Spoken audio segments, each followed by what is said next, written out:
Hello! So, ngayon, pupunta tayo dun sa last time pumunta tayo dun sa, saan ba yun? Sa My Melody Beach. Ngayon naman, pupunta natin yung yung USA Beach.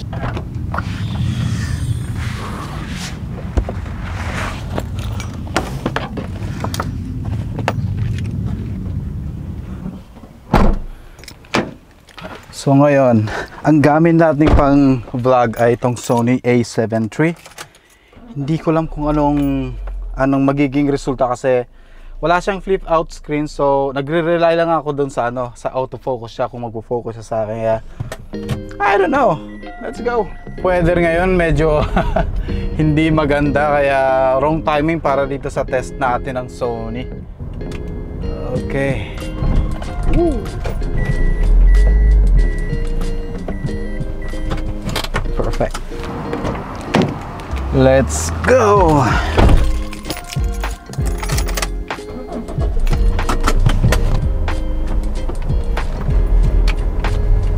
Dahil sa wala siyang flip out screen, hindi natin ma-monitor yung yung audio. Hindi natin alam kung masyado mababa o nakiklip na tayo. Lamon muna ako ng tinapay kasi gutom na ako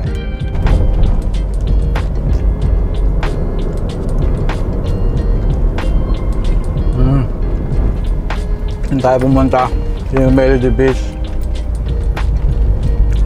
Mukhang maraming taong pupunta ngayon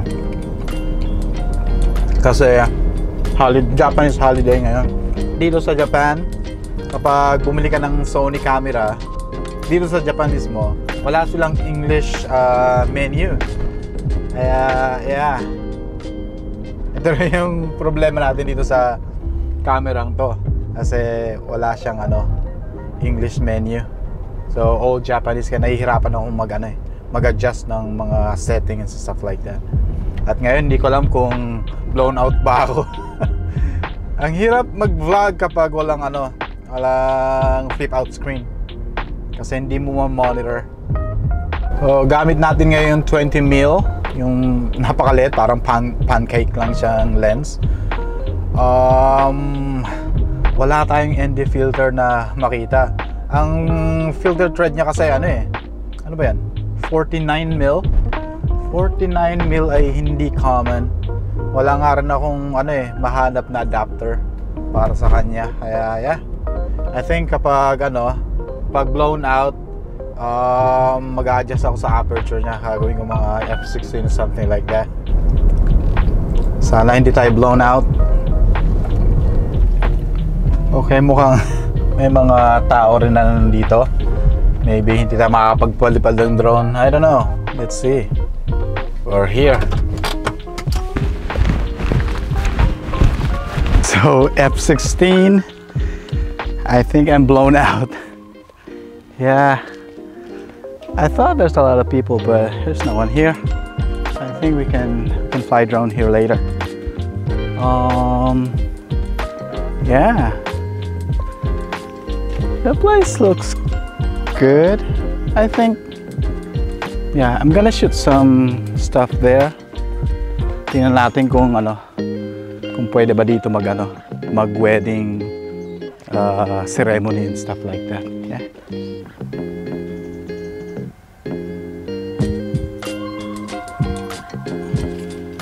May mga nagdala ng katol dito kasi malamok nga naman ngayon. Yeah. So dati, well-maintained tong lugar na to. Ayan, pinabayaan na, sayang. Ang ganda pa naman. So dito, merong mga cottages, yung mga ganito. Hindi ito for rental, pero kailangan nyo i-reserve. Maglagay na kayo ng pangalan nyo, lagay ng barricade. Yun, ganun lang gagawin nyo.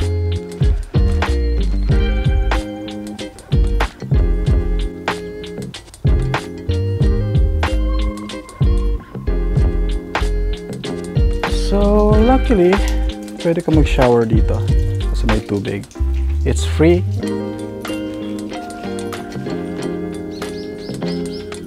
So, no barbecue, do not throw rubbish, no camping. That's sad.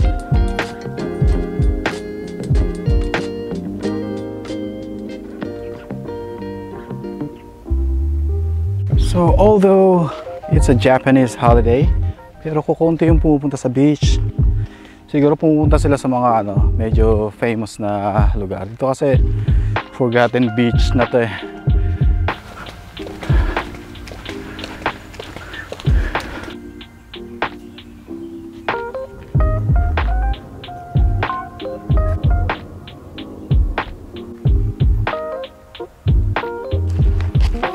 So, pupunta lang tayo doon.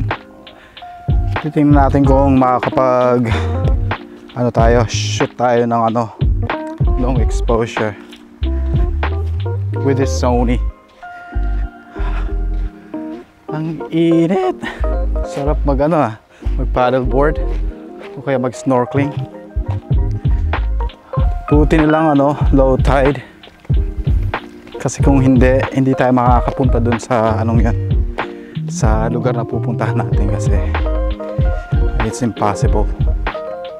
So ang gagawin mo ay kailangan mong umakyat dito sa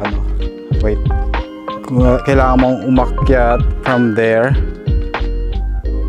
tapos akit ka dun sa may sa may tawag dito, batuhan, kaya makarating ka doon kasi walang ibang daan.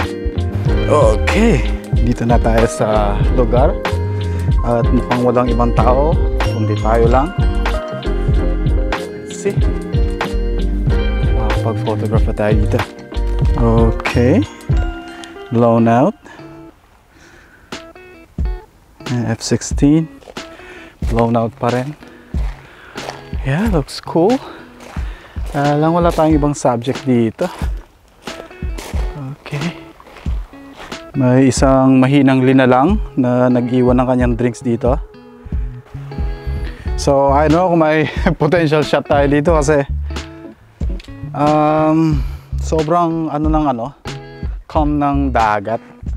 So hindi maganda para sa long exposure. I think lang tayo, magpapalipad tayo ng drone bago pa kainin ng ulap yung araw kasi mukhang hindi magandang sunset ngayon kasi matatabunan siya agad ng araw. Yeah, palipad tayo ng drone.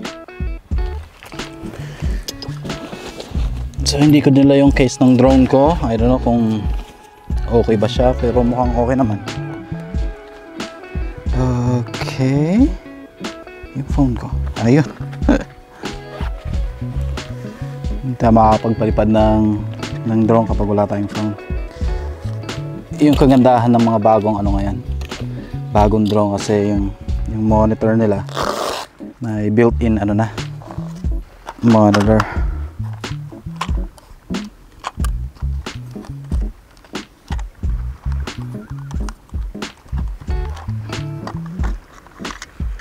Perfect.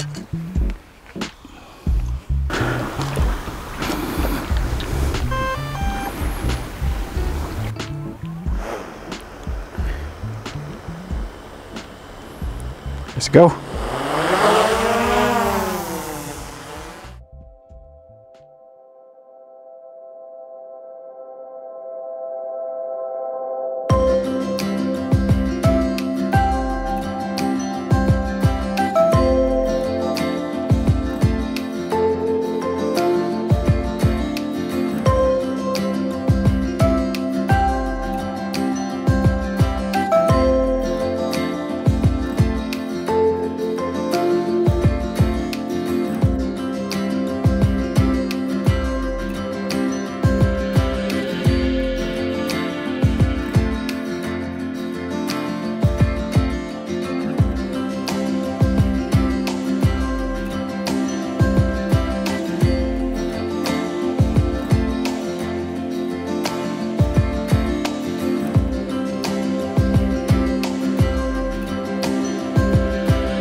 So I think this is a good location for like wedding, portrait. Walang ganong tao. At siguro pag pag malakas ang alon kasi hahampas dito sa sa batong to. It's really good, I think. Para sa long exposure stuff like that. Yeah. Pwede ba tayong tumalon dito? Medyo mataas Baka mapilay tayo. At saka parang tumataas na yung yung tubig. Hindi tayo makatawid. Yeah. Kailangan nating lumayas.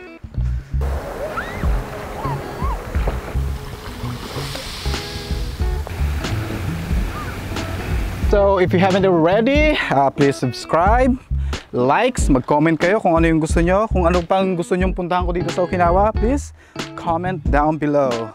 Wala tayong subject dito. Hindi rin maganda mag long exposure kasi tahimik yung yung dagat. Yeah. So nakita natin yung yung location dito, yung Uza. Ito yung Uza Beach. Yeah, mukhang maganda naman. Maganda pag pwede kayo mag-swimming or yun, hindi nga lang kayo pwede mag-camping. Pero pag pag swimming, paddleboarding, yeah, I think this is a perfect location. So, paano yan? Hanggang dito na ang aking vlog. This is Pinoy photographer JB and I hope to see you in our next adventure. See ya!